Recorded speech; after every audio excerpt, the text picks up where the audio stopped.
was like early in my 20s too. Like, I was so lucky to like be given a second chance.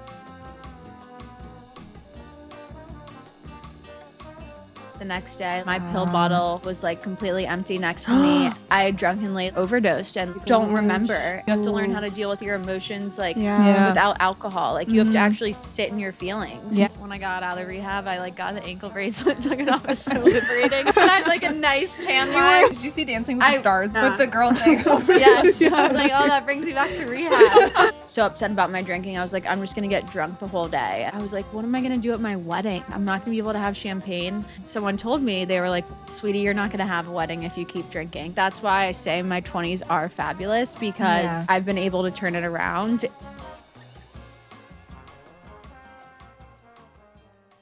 Hello. Hey, we've been chit-chatting. We're here with Courtney Riddle in New York City in her beautifully decorated apartment. Her Carrie Bradshaw apartment. Yeah. Thanks, guys.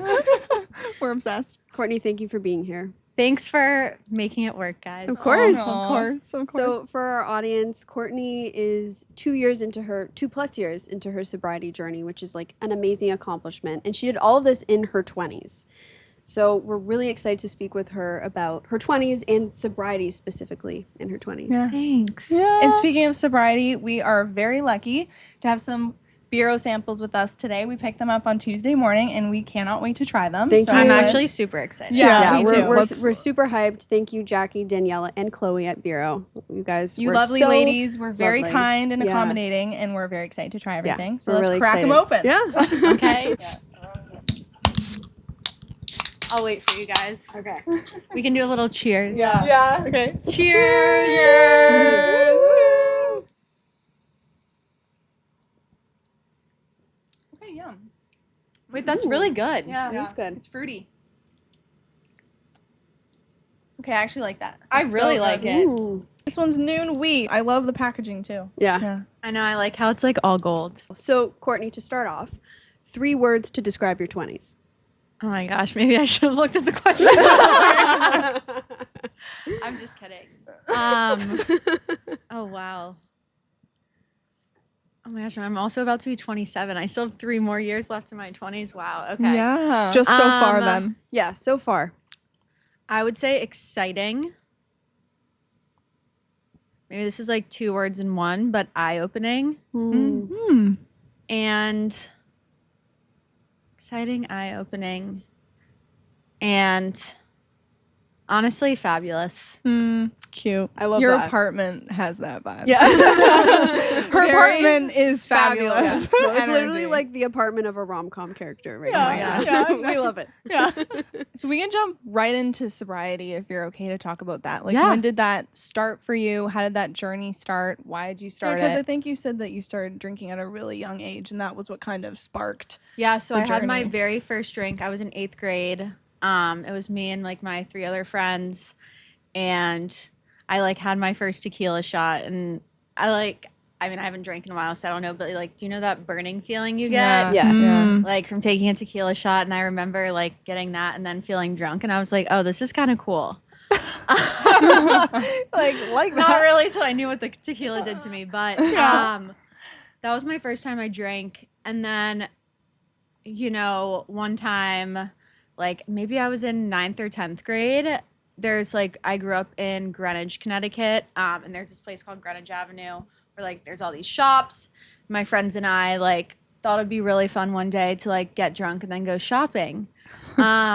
And we went, and I remember that day we drank gin, and after this day I literally could not drink gin ever again. Like, we made that's margaritas but strong. with gin. Oh my god. Oh my goodness. But like, I don't think margaritas with gin really No. work. Yeah. you guys made it work. But whatever we could get our hands on at that age. Yeah. And in high school, we just like, you're not legally allowed to drink, so whatever we could get our hands on, we drank. And everyone kind of at that age like loved this store called Brandy Melville. I don't know if you're familiar I'm with it. very familiar. And we went to the Brandy Melville store, and we were all like trying on clothes, and we were like, oh, we're drunk and having fun. Oh my And god. all of a sudden I started feeling sick. And I like threw up in the Brandy Melville dressing room. Ooh. Oh my goodness. And one of my friends like ran, like she's like my very, very best friend, just like has the heart of gold. And she ran and like got paper towels and like Oh my started God. cleaning up. I was like, Wow. oh, she must have food poisoning. And I'm like pretty blackout drunk. Like then my friends are like, it's time to take her home. And I got home and I was like walking to the front door, like had Oh throw my up on me. goodness. Actually, Yeah. I think my friends might have bought me a change of clothes because Aw. I Yeah, like thrown up that's at that nice. point. Aw. And I stumbled like going into like the mudroom door of my house. There are like these little stones in the ground, Yeah. just like the big like walking Yeah. stones. And I tripped on one of them and broke my ankle. Ooh. Well, sprained my ankle. But then I was in like 9th or 10th grade, and I remember like the next morning I had to tell my parents what happened, and my mom and dad were like, we don't really have much to say. I guess like your ankle says it all. Like that's your Oh my God, consequence. that's your consequence. Like, you deserved it. Goodness. And so I guess that was just me every time I drank. You know, I wasn't an everyday drinker. Like Yeah. I wasn't like, well, towards the end of my drinking, I definitely was, but I think it's because my body knew that I was at some point like, Yeah. I think I knew deep down inside that drinking wasn't good for me, but I just, and that's why towards the end of my drinking, I think it got pretty bad because Yeah. I knew that I probably wasn't going to drink anymore. So like, Yeah. why not live it up? Yeah. And so, yeah, I mean, I went to boarding school, so you really couldn't drink at boarding school. Yeah. Because if you get caught, you got kicked out. So I really didn't drink like in high Wow. school until I would go Wow. home. So when I Yeah. would go home, I would drink and like black out. And I would like hide like peach Svedka, like pink and yellow bottle. Like I had underneath my bathroom. So like when I came home Oh my goodness. and like went out with my friends, like I had my peach Svedka. Oh my God, that's so disgusting. like, ew. And then in college, I mean, I joined like went to University of Georgia. Greek life is big there, and I just partied all the time. And at first, like I would find it funny to like black out and like Yeah. be like, oh my gosh, I don't remember where I was this morning. Ha, ha, ha. Yeah. And like I think everyone was just trying to be at friends at that point. So like Yeah. people would like laugh. So I was like, oh, this is funny. But Yeah. then like after time, I think once friend groups started to form, it was like, okay, like this isn't funny. No. Yeah. Or safe. Yeah. Yeah. Yeah. So my drinking like was pretty bad my freshman year. Then I started dating someone in my sophomore year and like who wasn't a big partier. So my mom and dad and family are always like thankful that I had a relationship then because Yeah. they're like, you could have died. Wow. Oh my And God. so he kind of kept me together. And then Yeah. I moved to Atlanta after college, broke up with him, and then my drinking got bad again. Oh my God. And, you know, I think I used it as a lot of ways to like cope Yeah. with my anxiety. Like I Yeah. have pretty bad anxiety and I'm open about that. Like I just am a very anxious person. Yeah. And I use that kind of as a coping mechanism and like would become a different person when I drank or like thoughts or behaviors like Yeah. that I wouldn't normally do sober would come out. Like Yeah. call an ex-boyfriend like 20 times in a row. And like that's not an exaggeration, like actually 20 times in a row. Wow. And then like my drunk self, like I wish I had like an alter ego name for her. Like looking back on it, We can make one right now. Yeah, you make one right now. I would delete like the calls. Yeah. So like while I was blackout drunk, so I'd like wake up the next morning and be like, oh my God, I behaved myself last night. You're like, good for me. And then like one of my friends would text me and be like, so I don't want to like say any of my ex-boyfriend's names on here, just like Yeah. to respect them. But they'd be like, so and so texted me and like said that you like blew up their phone last night and called them 20 times. And you're like, oh. And then like they blocked my number and then I would like be blackout and like call it from like a different phone like like star 6 yeah. Oh my God. And delete that Wow. too, so I'd wake up feeling like so great. Like She was a knowing- different woman. Yeah, so I Wow. think that was probably, and it started like ruining relationships and like it put a lot of like responsibility on my friends because they like know who I am sober, but like Yeah. when I drink, I would become a different person. Yeah. Right. Yeah. And so, like to other people who didn't know me, they just thought like know me in a social setting. They just thought how I behaved drinking was how I normally behaved, and Yeah. so my friends would feel like they would have to like defend me. And I think that got a lot on my friends. It definitely got a lot on my family. Yeah. Like, I would lie a bunch when I was drinking. Took advantage of my parents, like, financially. Wow. Which, just, like, looking back on it. And even when I got sober, I don't think, until, like, this past year and a half of being in my 20s and being in New York and, like, realizing how expensive things are. Yeah. Like, I only go to Trader Joe's to get my groceries because, like, New York is so expensive. Like, I miss being able, like, to have your mom go to the grocery store and be like, I'm going to the grocery store. What groceries do you want? And you're just, like, listing off a bunch of things. But, like, now I have to be, like, financially mindful when I'm, like, going into the grocery store. Like, do I really need that? I know. It's a struggle. Being financially responsible is so hard. It's so hard. And, especially, like, working in fashion, like, you have to, like, work your way up. And so right now I'm training to be, I just got so sidetracked, but whatever. I'm training to be a Pilates teacher on the side. So I can, like, make more money. So that will be fun. Like, that'll Pilates be great. has been great for me, like, especially getting sober. Which leads me back to, like, when my drinking got bad. But basically so my drinking got really bad and my parents were like, enough is enough. And I remember my brother was like, oh, we're going to go get lunch with this guy and just, like, get lunch. I was like, okay, sounds fun. I sit down and he's like, so, like, telling me, like, when I was drinking, I did this and this and this, and then I decided to get treatment and, like, things got better. I was like, oh, so this is an intervention. Yeah. Like, understood. Okay. Just lunch. And at first I was like, I don't think I'm gonna, like, I'm not gonna go. Like, I was like, I think it's just, like, my anxiety and depression. Like, I don't think it's my drinking. Like, I think drinking is just, like, a side effect, And I went to treatment in Arizona. And, like, I guess most treatment facilities, like, what I've learned from being sober, like, talking to other people, like, you, like, mostly stay inside, but, like, it was Arizona, so you could go outside, so they let you have an ankle bracelet. Oh my gosh. So they can track you. It's hardcore. It's like being on house arrest. Well, some people, like, are kind of forced to be there. Like, I went there voluntarily. Like, I knew I was going, but, like, some people are forced to be there. So, like, and some people, like, run away, so they have to track them. What? Wait, so you had an ankle bracelet while you were there? An ankle bracelet, yeah. Wow. Were you, like, did you see Dancing with the Stars this year? Yes. Yeah. With the girl's ankle bracelet? Yes. I was like, oh, that brings me back to rehab. You're like, oh, memories. Yeah, and I remember, like, when I got out of rehab, I, like, got the ankle bracelet, took it off. It was so liberating. And I had, like, a nice tan line.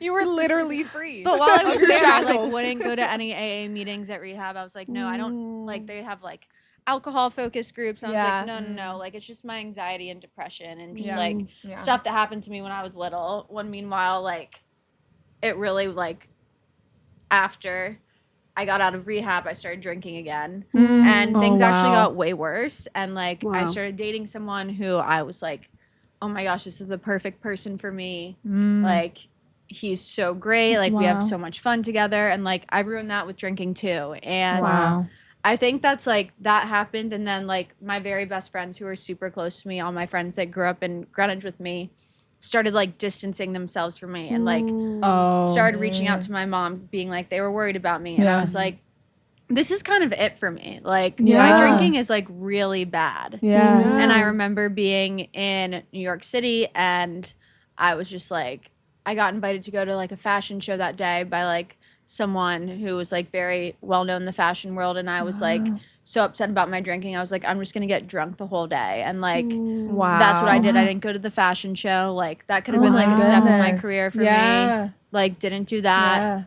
And I, like, blacked out in the apartment, like, woke up the next day, like, my pill bottle was, like, completely empty next to me. And, like, I had drunkenly, like, overdosed and, like, and, like, don't remember. And oh my gosh. I remember, like, being alone in my, like, parents' apartment being like, I am gonna die.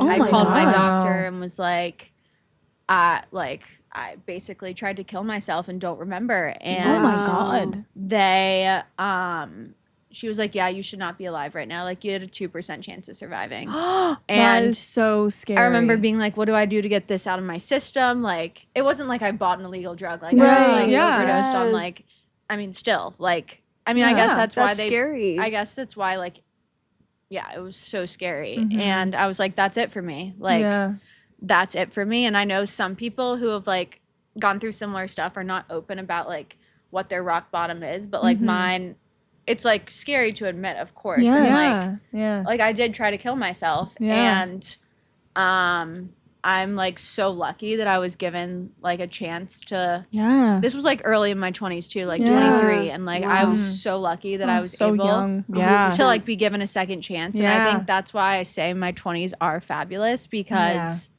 like I've been able to turn it around, and I've been able, like, look, there's still work you have to do like when you get sober. I think the other stuff you have to work on is like there for sure. Like the anxiety comes up more. Like you have to learn how to deal with your emotions, like without alcohol. Like you have to actually sit in your feelings. Which is like a scary thing to do. But this is so cheesy. I like have the best mom in the whole entire world, and We get that. It's not cheesy. We totally get that. and I want to be a mom just like her when I grow up. I know that's like a really cheesy thing, but like my dream is to like be a mom and have kids. And someone told me this like when I got sober, because, and I know I've mentioned it like on the podcast with you, but I was like, what am I going to do at my wedding? Like, I'm not going to be able to have champagne. And someone told me, they were like, well, sweetie, you're not going to have a wedding if you keep drinking. And I was like, Wow. that's so true. Like, that is so true.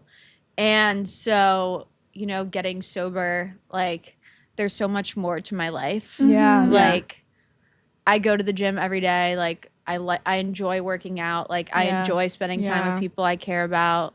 Like, I can actually go out to dinner with people. And, like, go out with people and, like, wake up the next morning and feel great while, like, not to be rude, but, like, everyone else is hungover. I'm, like, really, like, in bed all day. I'm like, okay, well, I'm going to go to the grocery store. I'm going to go work out. I'm going to go to the gym. Like, I don't really get Sunday scaries anymore. Like, Sunday is, like, my favorite day of the week. Because, like, I will still order, like, shitty food on Sundays, but I'm like, I deserved it. Like, I didn't drink. Like, a little healthy need Sunday indulgence. you need Sunday scaries. You know, it can happen to anyone. Like, I think this generation is so, like, social media and, like, wearing this and wearing that and looking a specific way and partying, and, like, there's, like, so much social anxiety that a lot of the time people drink to like cope with that social anxiety or to be more outgoing. And I actually have found, since I got sober, maybe it's because I've gained confidence, but like I'm so outgoing. Like sometimes, like, especially my boyfriend, like, I love little kids, so we'll be like walking down the street, and it's like New York City, you know, everyone is not friendly here. And I'll be like, oh my gosh, your kid is so cute. And my boyfriend's like, let's keep walking. Like, let's keep walking. It's like, you don't look like a creep. Yeah, so that's the long answer to that question. I love that. Thank you for sharing all of that. What was that transition like for you socially to stop drinking? I know we talked a little bit about it on team, but what was that like for you? Like, like, was there judgment? Like, what was that like? And how did you deal with all that? I think at first I was like really scared what people were gonna think. You know, like, because growing up, and maybe this is because I have a drinking problem, like, people that got sober, I was like, oh, something is, like, really wrong with them. And someone told me that, like, the people that think like that actually have drinking problems for themselves. Wow.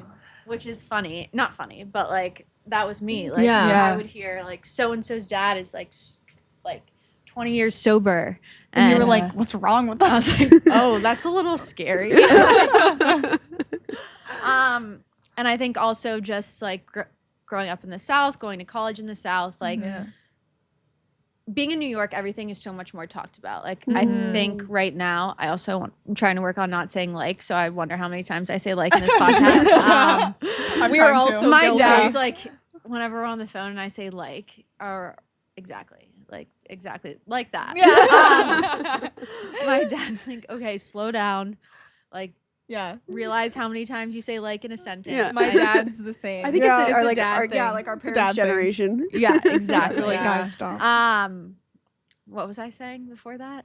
Oh, about like social pressures. Oh, social pressure. I think I originally was like really nervous.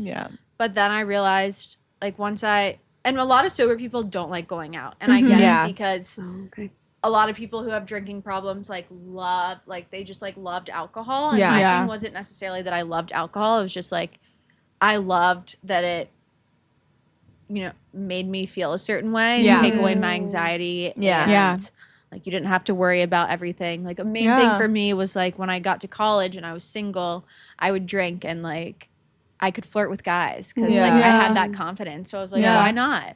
But when I got sober, I really like was able to focus on the things that make me confident. Like I love how I dress. I'm not gonna lie. Like, we love how you dress. Yeah, we do. We love it too. Yeah.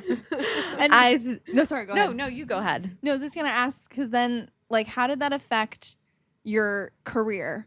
Like, how did you get back on track with that? Like, you said you were missing opportunities and things like that. Yeah, like, how so did I that actually, right before I hit my rock bottom, accepted a job, like, being an assistant for a stylist and, like, running all her Instagram. And she was super flexible. Like, I kind of told her that after I got out of rehab, I got sober. I mean, did not get sober. Yeah. Like, was drinking. And I accepted a job while I was drinking. And then I realized I really needed to get sober. And I, like, checked into sober living, like, in New York City I did sober living for almost 3 months or a little over 3 months. And I told her that I'd be doing that. And, like, sometimes I would have to go to certain things. And she was super flexible. She was like, as long as you get everything done, you're good. And I worked for her for a year and a half, which also, like, helped influence me doing my own styling account. So it really didn't affect my career that much. One thing I did realize, though, when I was drinking and working, like, waking up hungover, like, that's the worst feeling in the world. And then having to work for 8 hours. Oh, my God. Like, having a clear head every morning when I, like, log into work is, like, the best feeling ever. Yeah. I'm taking another sip of this. It's Yeah, really good. I know. I've been taking sips, too. A sip break. Another sip. No, I love that. And maybe we can do a bit of a pivot. Because I'm actually also very interested in the fashion industry. I would never go into it, but I just think it's very interesting. Like, how did you get into it? Did you study it in school? Like, what did that look like? I think growing up, my mom, she worked for MTV, so she was... Wow. Cool. Yeah, she's kind of a badass. Are we allowed to say swear? Yeah. Go ahead. I don't know. You never know.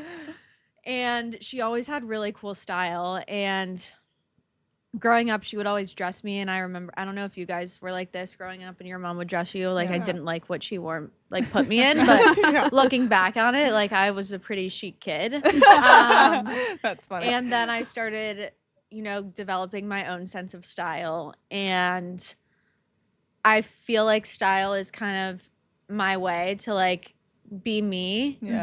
And I like what I wear. And that was a huge problem for me too when I first got sober, because I will say that I was a shopaholic. Like, love to shop. I mean, because I love fashion. Like, see something on the website, add to cart, buy now.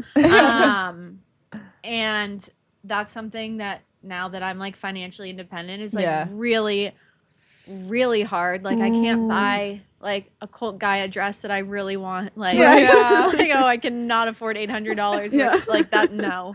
So I'll find a cute top on Zara for $30. Or I use Pickle a lot. I don't know. They don't have that in Canada, do they? I've never heard of it. It's like you can rent from other people's closets in New York. Wow. And, like, Uber Messenger picks it up and drops it off for you. And I can rent things from my closet. So it's, like, a great way to make extra money. Very cool. Wow. Oh, I wish they had that.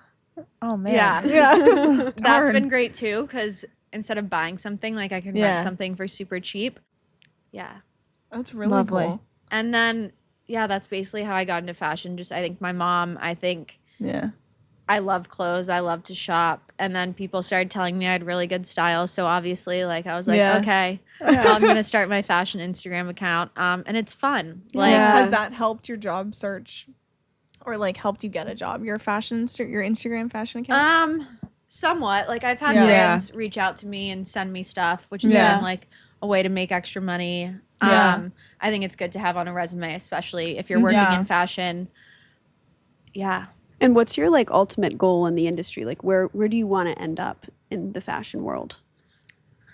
I mean, I always have, like, wanted to be an influencer, but it's sometimes a lot. Yeah. Like I have my fashion account, but I kind of do that on the side, just like as a Yeah. hobby. Yeah. I would love to work my way up in my company. Like I work Yeah. at The Real, and it's Yeah. so fun. Mhm. I would love to be a fashion recruiter. You know, I think my career has pivoted at different points in my life. Yeah. But honestly, I would love to like run my own company one day and like Yeah. be a stylist and just like style people. Or if someone had fashion advice, like Yeah. giving them like an hour fashion advice appointment and Yeah. like charging for that. Yeah. Yeah. That's really You know, cool.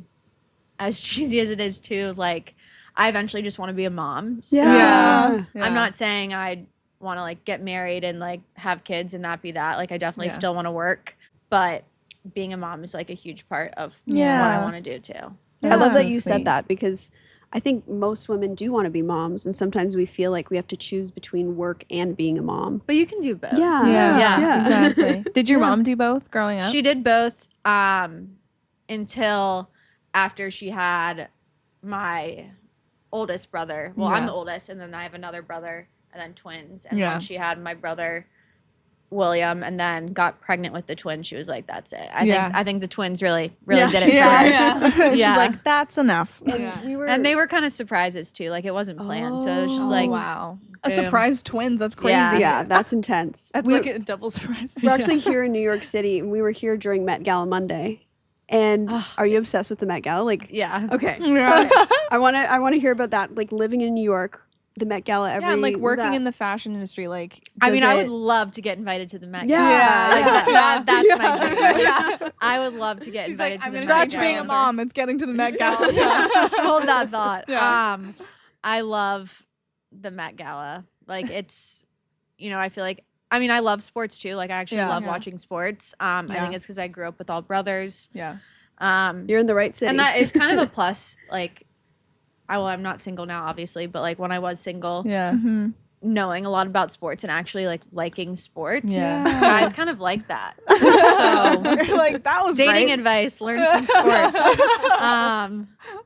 That's so Or like funny. actually being interested in sports. Like, Yeah. I know there's some girls, and if you're not a big sports person, it's I'm totally a fine. huge sports fan. So Oh, really? Yeah. Very big. Goalies go. Yeah. Oh, you're a big. You Oh, like yeah. the Toronto Maple Leafs. Yeah. Are they in Toronto the Maple playoffs? Yes. Yeah, There's a certainly. game that Right now. started 17 minutes ago. Did it Yeah. start at 7? Yeah. Yeah. I'm gonna watch that after this. Oh, yeah. I'm literally we're Ubering home and then I'm turning that TV on. Yeah. You know, Justin Bieber's a huge. Yes. Yeah. Yeah. He does a lot I of was like, a stuff with the team. huge Justin Bieber fan growing up. Like huge. Who wasn't? Like huge. Honestly. Yeah. My friends and I would have competitions for like who would know the most about Justin Bieber, like in 8th grade. That's funny. When we threw him a Wow. birthday party, yeah. Wow. And I still Wow. know his blood type. It's AB positive. nice. Do you know your own blood type? Yeah, I'm actually Okay, A good. positive. Okay. I, It's funny. I've been talking about this a lot that I don't know my own. I feel like I should. I don't think it's like. I think Common I only knew knowledge? it because then I like looked up Justin or found like, Justin is it the Bieber's and I same? was like, Yeah. they're the same. Yeah. Like you're like, can I Totally. donate blood to him? Yeah. I We love didn't that. have Bieber fever. of Were our you a One generation. Direction fan? We Yeah. liked Justin Bieber. We liked One Direction too. Oh, I loved all of them. But like since Yeah. there was 3 of us, we'd be like, you get that one, and you'll take that one. yeah. Yeah. See, I Yeah. didn't grow up with sisters, so Yeah. I. Yeah. You had all of them. Yeah. Yeah, I didn't really, you know, the clothing thing. Like, I know a lot of sisters like fight over clothing. Yeah. I didn't Yeah. have that. Yeah. Like, It my can get pretty brothers intense. had that for sure, but I Yeah. didn't. Yeah. It was nice. Yeah, seriously. You grew up I'd in a enjoy it. peaceful environment with Yeah. your own clothes. Exactly. Yeah. Is it okay if we quickly shift back to the sobriety a little bit? And I just Yes. wanted to know how you dealt with your anxiety and any other mental health issues you had after becoming sober. Yeah, like not drinking how did that shift your relationship with you mentioned depression and anxiety, I think. Yeah, so I have anxiety. I also have, and I think my depression is more like anxiety Yeah. based. Like, I'm not diagnosed with depression, but Yeah. it's like anxiety that can lead to depression. And I definitely have OCD, which is obsessive compulsive disorder. So that's just like the constant rumination of thoughts. Yeah. And that's like a big one for me as it relates to anxiety or, you know, like it would happen in my dating life or with Yeah. friends. And I also think that like comes from my fear of abandonment. Like I Wow. have a huge fear of abandonment because at a young age I lost my best friend's family in a plane crash. Wow. So that is like really, you know, people say that things that you don't really remember in your childhood don't affect you later on in life, but they really do. Yeah. And that's something that I've had to acknowledge and work through. And I think that like is where all my anxiety stems from. Is just like my friend lost her whole family in the blink of an eye, and she was like left alone. Oh my God. I like anyone could leave in the blink of an eye. Yeah, any and day. at a young age, that would be crazy to experience. Crazy. Yeah. And so that really, you know, working through my fear of planes, working through my fear of abandonment, like I had to do that too while getting sober. But I'm so grateful for that, and I'm so grateful for the person I am today. And I always say this when I talk about my sobriety journey, is that who I wanted to be when I was a little kid, like I know that little version of myself would be so proud of me. Yeah. Because That's so nice. I have really, you know, turned my life around. I think a lot of people, not to toot my own horn, but a lot of people really look up to me as being so open about my sobriety journey and my mental health journey. I get a lot of people who reach out to me, like privately, obviously. And that's, I obviously like keep that, even if they're like friends of family or like someone who's dating one of my friends. Like I always will keep that to myself because I remember what it was like when I first got sober and how scared I was, or like even when I was thinking about getting sober, like how I was like, no, I can't do that. Like I can't survive without like drinking. How can I go out? Like how can I socialize? And it's honestly now way better. Like I noticed myself saying hi to people. Like I ran into someone a while back who I went to high school with who was like 2 grades older than me, and she was like super intimidating. You know, there's always those like older girls in high school who you're intimidated by. My old self, no shot I would have said hi to her. But like me now, I like went up to her, was like, oh my gosh, so good to see you. Like caught up with her. She was so nice. Like, you know, I think I've gained this sense of confidence that I would not have gained if I was still drinking. Like 1,000%. And you said you do EMDR therapy. That was what was really I do. Yeah. EMDR is incredible. And it actually, believe it or not, it actually like rewires your brain. Which is wild because it's not like you have to get surgery or like anything, but it actually really works. It does. And when I first did it, I like did not believe it at all. And then I started noticing it working, and I was like, this is crazy. Do you find it something you have to like do upkeep with, like therapy, or is it like a one and done thing for you? 1,000% an upkeep. I think I stopped doing it for a little bit and noticed some of my OCD tendencies coming back. Oh wow. And then got back into it, and it's like incredible like how you can like then see things. You know, for a while, one thing I've really been working on is with my anxiety is when someone's in a bad mood, like I immediately, and it's because I'm anxious attachment, like I immediately think it's about me. I'm like, what did I do wrong? Like why are you in a bad mood? And I did EMDR the other day and like realized it's actually not about me. Like for a while, everything was about me when I was drinking. Yes, like I was the problem. Like things were wrong, but now I'm not the problem. And so it's now I have to like rewire my brain to realize that like just because someone's in a bad mood, I didn't do anything wrong, and it's okay. Like let them be in their mood, let them be okay, and like and detach yourself from it. Yeah. That's amazing. And what advice would you give to someone who right now is thinking about getting sober? That's hard because I think, you know, in sobriety, a lot of people see it before you can see it for yourself. I had friends and family telling me I should quit drinking for years. And I was like, no, I'm fine. Like, it's this, it's that, you know, making excuses. And it took me to literally almost die to realize that no, I actually have to do this. And my advice for someone who's thinking about it is like, don't let it get to the point that I did. Like you waking up, like not only did I do that to myself, but my family. Like, can you imagine being like a mom or a dad or a sibling and realizing like what, like that you almost lost your kid or your sister or your daughter or your friend. Like your drinking doesn't just affect you, it affects others. And I think that's something that I've realized, like the amount of stress I put my family through, my friends through, like I still am reworking on rebuilding relationships that I like ruined when I was drinking. And not to like sobriety is great and it is sunshines and butterflies sometimes, but like there is still like hard work that you have to do and there's still relationships that you have to rebuild. And like behaviors that you had when you were drinking, they can still like occur when you're not drinking, and you have to work on those too. And you know, for anyone out there who is struggling, like don't be afraid to reach out to me. Don't be afraid to go to a meeting. Like to listen to someone else whose story, like who has gone through similar stuff. I'm lucky to work a 12-step program. That's something that has kept me sober, you know, and it really is like people say it's really one day at a time. Like focus on not drinking for one day. Just see how you feel. And that's my mindset with everything in life now. Like whether I'm stressed about something, well, let me just like go work out and do my work and just focus on today. Because if you future trip and like look into years from now, this comes from like work or dating or, you know, I feel like every girl who lives in New York or who lives anywhere like wants to get married one day and wants to have kids. And I have some friends who are in serious relationships and some friends that are single.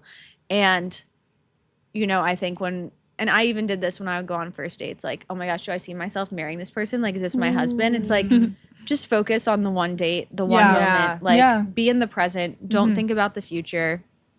That's something that's like my biggest advice for someone in their 20s. That's amazing. It reminds me a lot of actually what Tom Holland talks about in his sobriety journey is he at first was like, okay, I'm going to do 1 month sober. He did 1 month sober and then he just kept building it from there. And then eventually he became completely sober. And it reminds me of what you said where you're like, take it one day at a time. And then, you know, like don't think about like long term, just take it one day at a time. So I really like that. And would you say like, you know, because you still go out and you are around people who are drinking. How do you navigate that? Yeah, that's hard. I will say, like, I think maybe because I'm just getting older. Like, at first when I got sober, being around drunk people, like, actually didn't bother me. I was like, whatever, like, that would be me. But now when people get to a certain level of like drunkenness and get annoying, like I just like don't want to be around them, to be honest. I really don't. You're like, over it.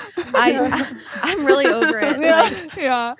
I honestly, this is really bad of me to say, but I actually get the ick. Like when someone's like drunk and like you can tell, especially like people close to me, when I notice they're getting drunk, I'm just like, no, like I'm going home. Like time to go home. And I will say I give my boyfriend a lot of credit for that because we call them normies. Like he's a normie, like he can drink. Like you guys are normies. Like you can drink alcohol.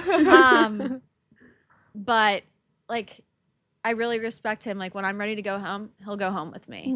That's and nice. It's something, you know, at first I was really worried about. I was like, oh my gosh, does this come off as controlling? But when I'm ready to leave and drinking is for me like a life or death thing, like I'm going home. Like, and he's coming with me, like, and some of his friends will give him a hard time, but he'll be like, look, my girlfriend's sober. Like she's ready to go. I'm going. And that's super important. And, you know, I think some people can call me lame for wanting to go home early, but like it's 1 o'clock. Like I'm almost 27. Like I'm ready to go home, like order myself pizza like I'm drunk and like eat it and like go to bed and wake up feeling great in the morning. So we're the same, by the way. Like once it hits 1, we're like, we're done. We're good. Oh God, I don't even. I'm a homebody, so I'm like couch by like again like Leafs game for me. It's like normal to just like stay at home and watch a Leafs game. Like that's my batteries. Like like I'm done. I also wanted to ask you about advice you would give people who are supporting someone going through their sobriety journey. Like what helped you? I think, you know, when my family says they're proud of me, it hits different. You know, friends or other people around me can say they're proud of me, but like my family has literally seen me through my darkest of times. Like one time, this is just an example of me drinking. We were at a gala and for juvenile diabetes, which my family's super involved in because my grandparents are super involved. They're not my real grandparents, but I call them my grandparents. Long story short, they were like auctioning off. My parents like donated something to the auction. They were auctioning it off. I don't remember this, by the way. And they were like asking for more and more and more. And I got up to get on stage to try to give a speech. I don't remember this. Right. And my parents were like, sit down, sit down, sit down. And luckily I did not go up. That would have been so embarrassing. Yeah. But like, it just no.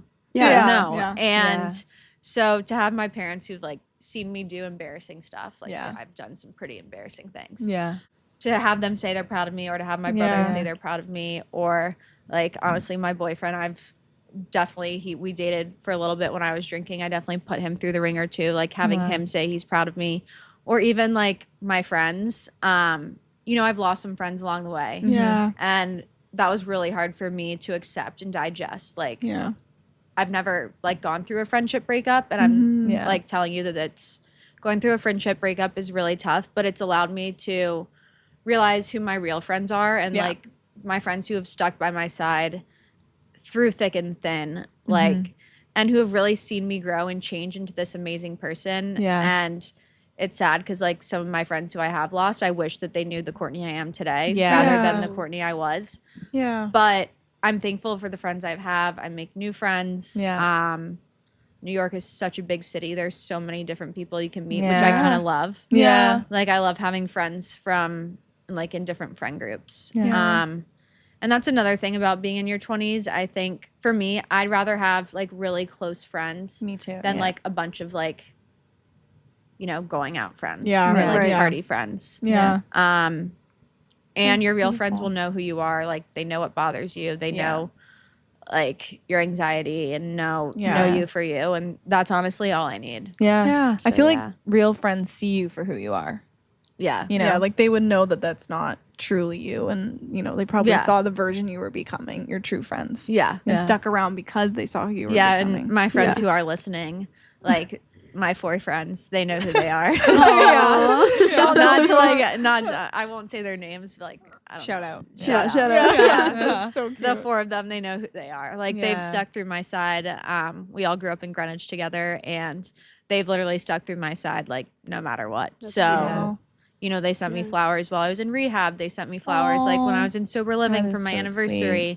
They're really true special friends. And there's 4 of them, and they, beautiful. they're like my little angels. That sounds like a New York City, like almost like Sex in the City, like the 4 friends. Like that reminds me of you. Friends.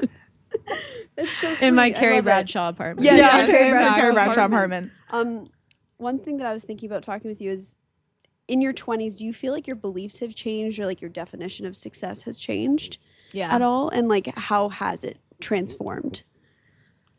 I think for me, I mean, obviously, like, I didn't realize how tough it would be, like, making a living. Not like, it's tough. Like, I wish that I had, like, unlimited amounts of money so that I could just do whatever I wanted. But I think my parents raised me the right way, that you have to work for what you want. And so it's been like a rude awakening, you know, like saying no to going out to dinner with friends. Drinking, like not drinking has saved me so much money. Oh, I'm sure. Like so much money. And also I think for success for me, like when I was drinking, I think I was like, I just want to like make it big in the fashion world. Like I just want to make it big and be successful. But like success for me, like I consider myself successful today. Maybe not financially, but like successfully. Like I have a great family. Like I have a good relationship. I have great friends. I'm sober. That's like a huge success. There's so many little things, small things that you can be. Like I made my bed this morning. That's successful. I love making my bed every morning. I will say, like that's I have to make my bed every morning. I've actually heard that's a huge part of like psychology of like a successful day. I know there's a book about it. For some reason, I think it's just because I'm like, I love getting like in bed at night, and I love like I make my bed to a T every day. Like I touch. I can see it right now. It looks it's so cute. I've actually always wanted like pillows. The big pillows. So cute. And so just the little things, like that's what success is for me. And I feel like your 20s too, you've set up a beautiful foundation for your life. Which is to me like hearing your story and your journey. That's success. Like too. I would hate to be going through what I went through 3 years ago. Yeah. Like in my 30s or 40s, like when Right. I'm married with a kid. Yes. Like Yes. what, your husband divorces you because you're drinking, you lose Yes. custody of your kids. Yes. Like you put your kids in danger, you like drive, you know. Oh. I don't Yeah. even want to like go there, but I'm just No. so glad I did it now. Yeah. So I don't Yeah. have to do it later. Like Yeah. thank Good for you. Yeah. the Lord. Yeah. We're proud of you. Yes, we thanks, are. guys. Yes. We And I know that are. was something you talked about too on your sobriety journey was how you would play the tape forward for yourself a lot. Yeah, I really do. That's Yeah. key. I like, you know, I don't get that many drinking cravings anymore, but especially as it gets warmer in New York City, that's always hard for me because I'm like, I would love to have a glass of wine and like sit outside and get a nice buzz and eat some pizza. But like, I play the tape forward. I'm like, okay, so I drink, then what?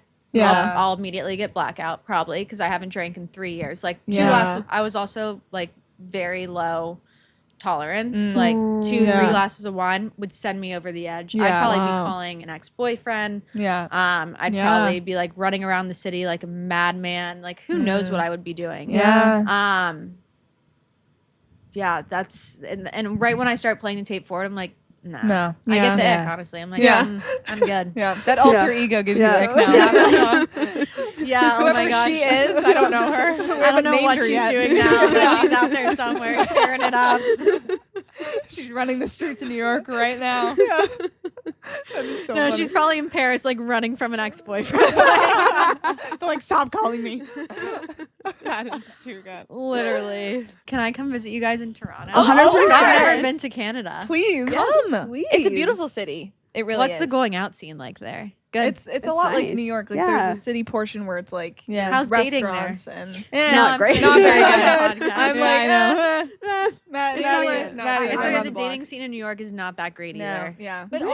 also, like, I'm being Toronto- honest. Like, Wow. I have had my fair time of being single in New York. Yeah. Maybe it's because I like know what I want. Yeah. Right. Yeah. We do too. So Yeah, it's- when I you think know it's what- hard for us. When you know what you people. want and you get someone that understands you, you know, I mean, people are listening to this probably know, like, I fought for my relationship. Like, Yeah. it wasn't easy. Like, I definitely did a lot of things that were wrong. Mhm. Like, I can be very overwhelming too, and it's something I'm working on. But, like, when you meet someone that kind of just, like, clicks with you, you just kind of Yeah. know. And then Yeah. when I Yeah. would go on other dates, if we had been, like, we took a break a while ago, like, when I would go on Yeah. other dates, and you just, like, hear guys, like, talk about finance or, like, their job. I'm like, or, like, how much money they're making. I'm like, You're like, ugh. well, that's your version of success. Yeah. But, like, Yeah. mine Yeah. is like, I'm sober, having fun. Like, yeah. you- You went through a lot. yeah. Yeah. You probably have a no BS kind Yeah. of like. Was that challenging for you because you've been through so much adversity that Most Yeah. people, actually, most guys love going, like, dating someone sober because they don't have to, like, be, you know what I mean? Yeah. Responsible Yeah. You know, for- like yeah. take care of you. You know, and I had one guy who we, like, I think mutual friends set us up, and he asked me out on a date, and he didn't know I was sober. Yeah. And so, like, my line was like, I would always say to guys, because I would want them to know I'm sober before, Yeah. like, Yeah. I don't drink, so, like, a good place with mocktails. And about 2 hours later, the guy canceled. And I was like, you know what? That's not the guy for me. no. And it was so obvious. It was like, oh, something with work came up. Like, yeah, right. You just didn't, like, It's 8 p.m. yeah, like, you definitely, like, have Wow. A it's 'cause of my problem with drinking. that. And honestly, it didn't bother me. I'm like, good, then I don't want to be with you. Yeah. Yeah. Well, good it's like for at you. least he kind of almost did you a favor because you know right off the bat Yeah. what kind Yeah. of person Yeah. he is. Yeah. And then you're done with it. Yeah. Wow. Girls go sober for a little bit and Yeah. try to date a guy and see what he's really like. See That's what the he's like ultimate without the test. buzz. That's like really know. Oh my god, I love it. I could talk to you forever, Courtney. I was like, I know, we wait, should do this another- again. I we wish we had more should. time. I was like, know. we can do a part 2 for sure. Yeah. Yeah. Yeah. Do a part two. Definitely. Definitely. Are you Yeah. guys going to come back to New York? Yes. For sure. Yeah. Okay, Yeah. good. For sure. Yeah. Yeah. We want to. Nothing is planned right do you now. guys do but we anything want when to. you sign off? Like, We're gonna yeah, sign off yeah, right we'll now. sign off right now. Courtney, thank you so much for being with us. And for having us in your lovely, lovely, lovely apartment. Yes. I love And- hanging out with identical twins too, because I have identical twins. Yeah, you know what it's like. Yeah. She likes it. And thank you everyone for watching. Yeah. And we hope you enjoyed. Oh yes, and anything on Courtney, we're gonna link in the show notes. You can find her Yeah. Courtney Rose Style and her Instagram and anything else. Yeah, and reach out if you Yeah. are. Wait, where do I look? There. yeah, Yeah. the big Reach one. out if you are struggling and just want someone to talk to, I'm here and I get it. So Yeah, Courtney. thanks so so much sweet. for having me, guys. Thank Seriously. you. Seriously, I thank can't you wait for for you coming on. guys to make it big. Thank you. Thanks, Courtney. And I'm just a little sorry. thing to say here, because I've interviewed Courtney 3 times now on the mental health nonprofit team, teaching everyone about mental health. And every time we have Courtney on, we get I'm not just saying this to be nice to Courtney here, but it's really amazing to see the amount of people that reach out and say how our conversation impacted them and how you inspired them to become sober or to reach out to someone in their life who is struggling with sobriety or whatever. It's amazing to see, and the shares, the comments, the likes, the saves is just such an indication to us. I was moved by your story just talking to you. Yeah. But seeing, on social media, the amount of people that And I are also don't impacted. think this was the first time I think you heard about that. I when I was Yes. drunk, Yeah. Yes. tried to that I overdosed Yeah. because I didn't know that. I didn't share that on the podcast in the past. Yes. It's something I'm open about it. My friends and family all know what happened to me, but I think I want people to know that because I want people to know how bad alcohol can affect you. How Yes. dangerous And it can be. How dangerous it can Yeah. be. And anyone out there who is struggling or even struggling with depression or anything, I get it. I've been there. And it's okay to not be okay. Yeah. It's Well, your pillow. What's your pillow that says? Oh my gosh, my pillow. It's fine. Everything's fine. What Carrie Bradshaw said. I'm just kidding. I don't even think she said that. But It's fine. Everything's Everything's fine. And we'll also link the other conversations we've had with Courtney in the description below they're as well. great, If you want to so- see more of her, then we will link it below. Thank you so Courtney, much, thank you Courtney. so much. Bye. Wait, do I say bye? Bye, guys. Bye.